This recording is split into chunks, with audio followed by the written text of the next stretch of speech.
नमस्कार और the deep dive में आपका स्वागत है। आज हम एक बहुत ही ज़रूरी विषय पर बात करने वाले हैं।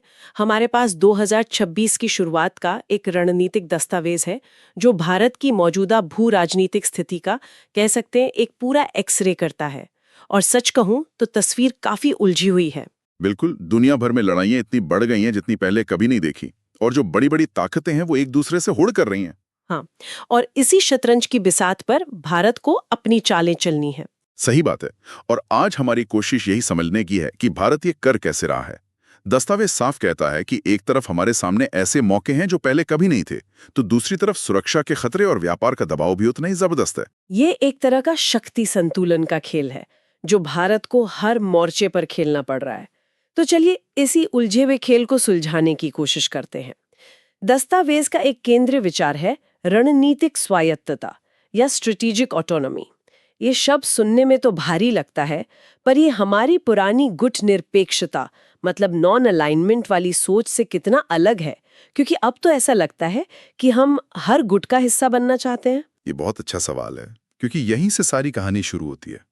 देखिए, दस्तावेज इस नई नीति को एक दिलचस्प नाम देता है, प्लूरिलैटरल ओमनी अलाइनमेंट। ओह, ये तो और भी जटिल लग रहा है सुनने में। हाँ, पर इसका मतलब बहुत सरल है। इसे ऐसे समझिए कि भारत अब ये नहीं कहता कि हम किसी टीम में नहीं खेलेंगे। भारत कहता है कि हम हर टीम के साथ खेलेंगे, पर अपने नियमों और अपने फायदे के हिसाब से। अच्छा। अगर क्रिकेट में अमेरिका कप्तान है तो हम उसके साथ हैं, हॉकी में रूस मजबूत है तो हम उसके साथ हैं। ये किसी एक से बंधने के बजाय हर किसी के साथ जरूरत के हिसाब से जुड़ने की कला है। वाह, हर टीम के साथ खेलेंगे। ये तो दिलचस्प तरीका है इसे देखने का। लेकिन क्या इससे टीमें आपस में नाराज नहीं होती?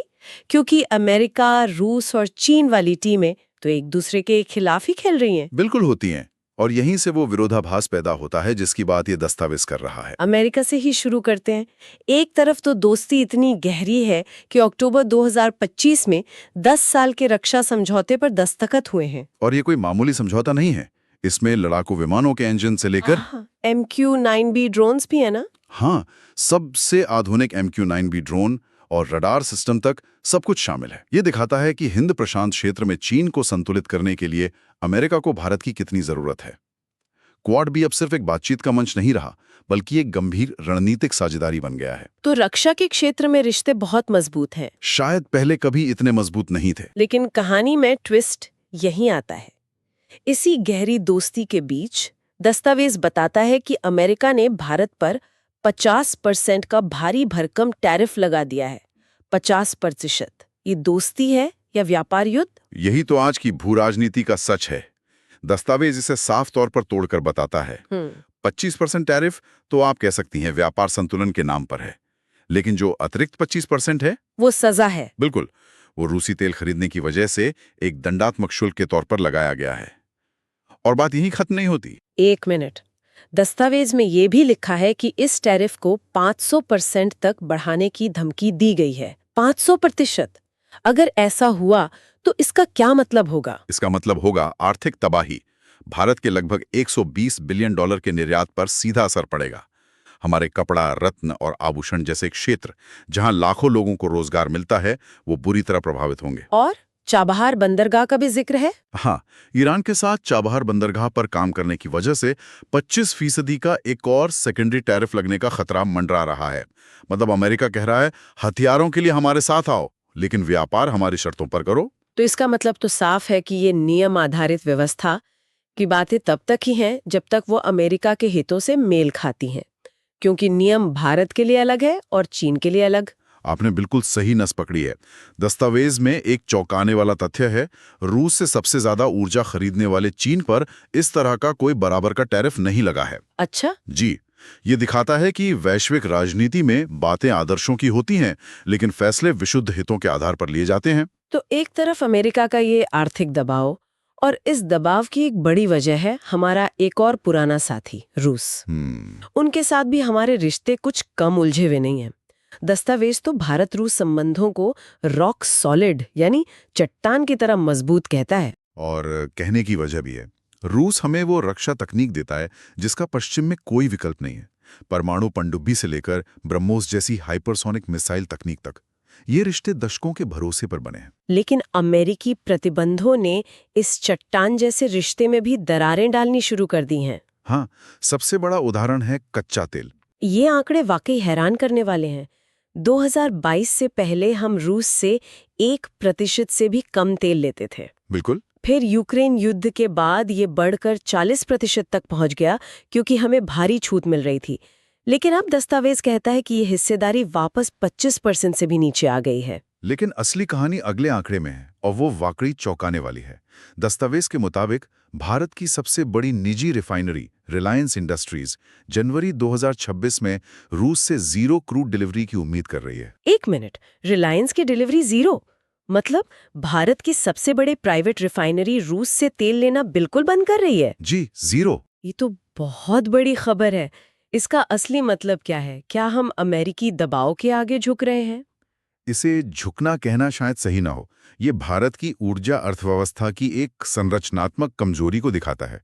हमारी रिफाइनरियां और शिपिंग कंपनियां वैश्विक वित्तीय प्रणाली से जुड़ी हुई हैं, जिन पर अमेरिकी प्रतिबंधों का सीधा असर पड़ता है।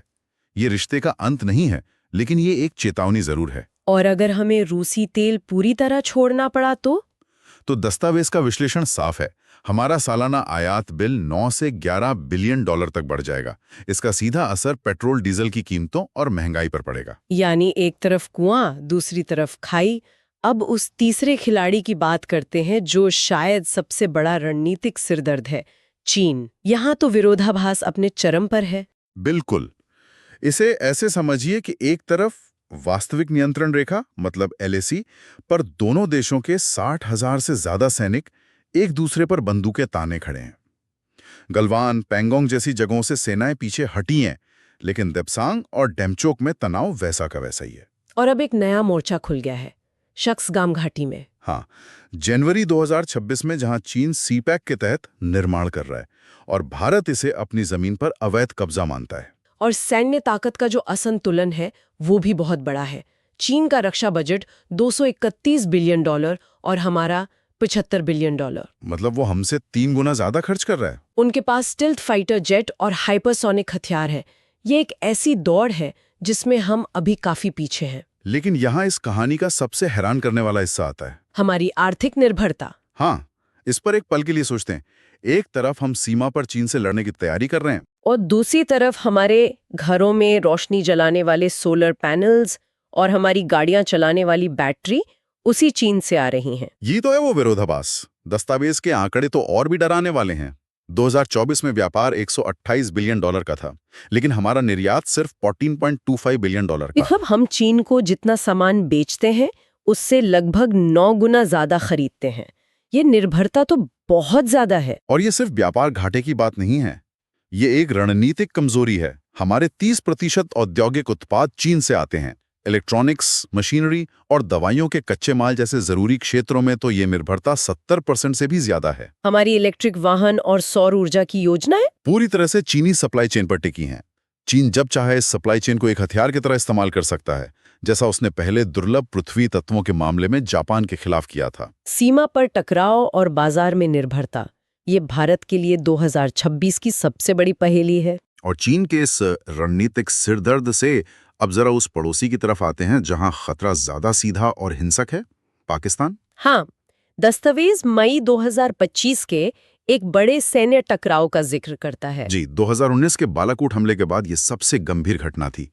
इसकी शुरुआत अप्रैल 2025 में पहलगाम में हुए एक भयानक आतंकी हमले से हुई, जिसमें 26 नागरिक मारे गए थे। और भारत ने इसके जवाब में ऑपरेशन सिंदूर लॉन्च किया। बिल्कुल। और इस ऑपरेशन ने, जैसा कि दस्तावेज बताता है, भारत की नीति में एक बड़े बदलाव का संकेत दिया। किस तरह का बदलाव? ये पहली बार था जब भारतीय सेना ने इतनी गहराई में जाकर पाकिस्तान के अंदर कथित आतंकी ठिकानों पर हमला किया। ये भारत की नीति को संयम आधारित प्रतिरोध से क्षमता आधारित प्रतिरोध की ओर ले जाने का साफ संकेत था। मतलब अब हम संयम नहीं बरतेंगे। मतलब अब संदेश यह है कि अगर तुम हमला करोगे तो हम तुम्हें घर में घुसकर मारने की क्षमता रखते हैं और हम उसका प्रदर्शन करने से हिचकेंगे नहीं। लेकिन इसमें तो खतरा और भी ज्यादा है। अपनी ताकत का प्रदर्शन करके हम कहीं अनजाने में एक बड़े संघर्ष को न्योता तो नहीं दे रहे? खतरा तो निश्चित रूप से है। अमेरिका के मध्यस्थता से 10 मई को युद्ध विराम तो हो गया, लेकिन जमीनी हकीकत यह है कि स्थिति अभी भी बहुत नाजुक है। और आतंकी गतिविधियां भी जारी हैं। हाँ, दस्तावेज खुफिया रिपोर्टों का हवाला देते हुए कहता है कि 2025 की सर्दियों में भी जम्मू क्षेत्र में 30 से ज्यादा पाकिस्तानी आतंकवादी सक्रिय थे और दोनों तरफ हथियारों की होड़ लगी हुई है।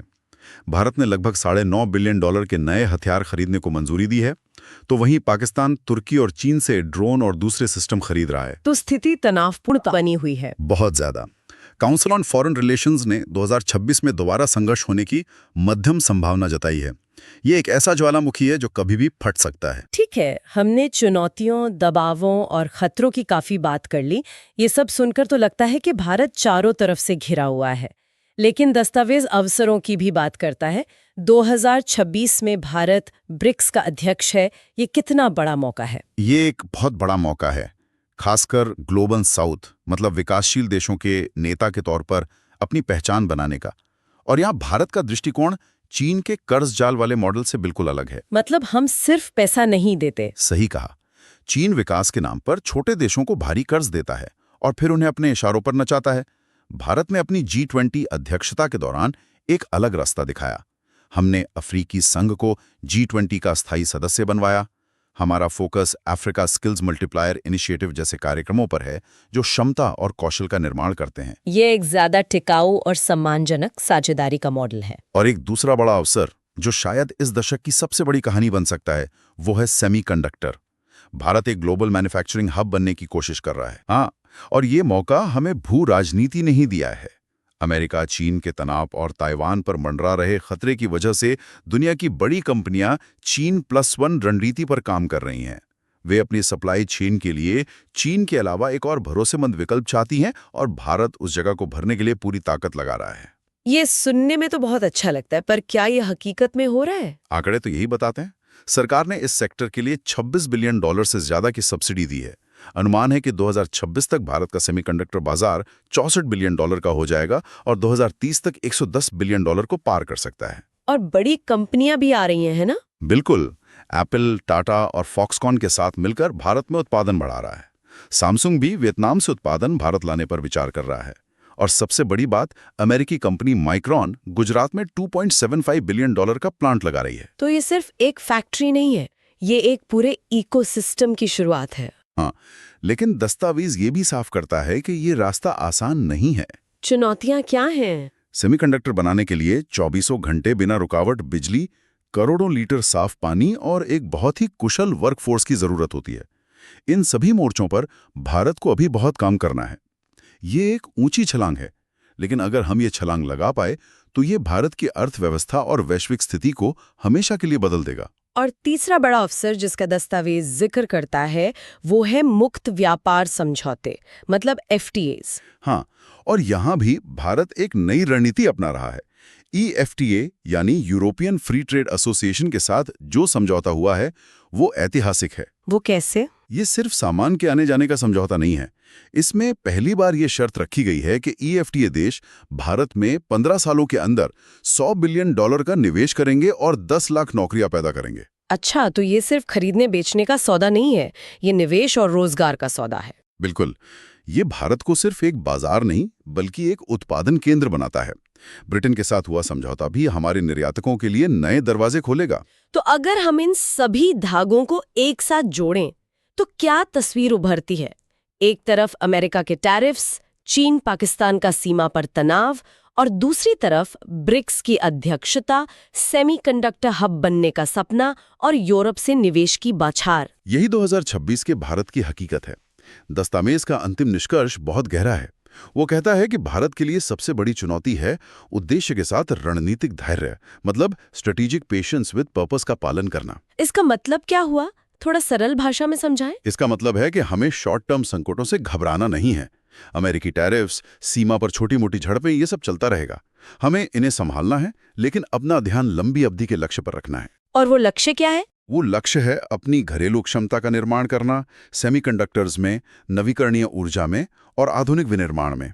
यानी सब्र भी रखना है और उस सब्र का एक मकसद भी होना चाहिए।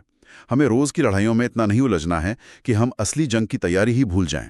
और दस्तावेज एक बहुत ही विचारोत्तेजक सवाल के साथ समाप्त होता है जो हमारे सुनने वालों के लिए भी सोचने लायक है। 2026 में भारत का भविष्य शायद बाहरी परिस्थितियों पर उतना निर्भर नहीं करेगा जितना कि इस बात पर करेगा कि हमारे नीति निर्माता कितना रणनीतिक दृष्टिकोण दिखाते हैं और उसे लागू करने में कितना अनुशासन बरतते हैं। क्या भारत एक ही रस्सी पर चलते हुए एक ही समय में अमेरिका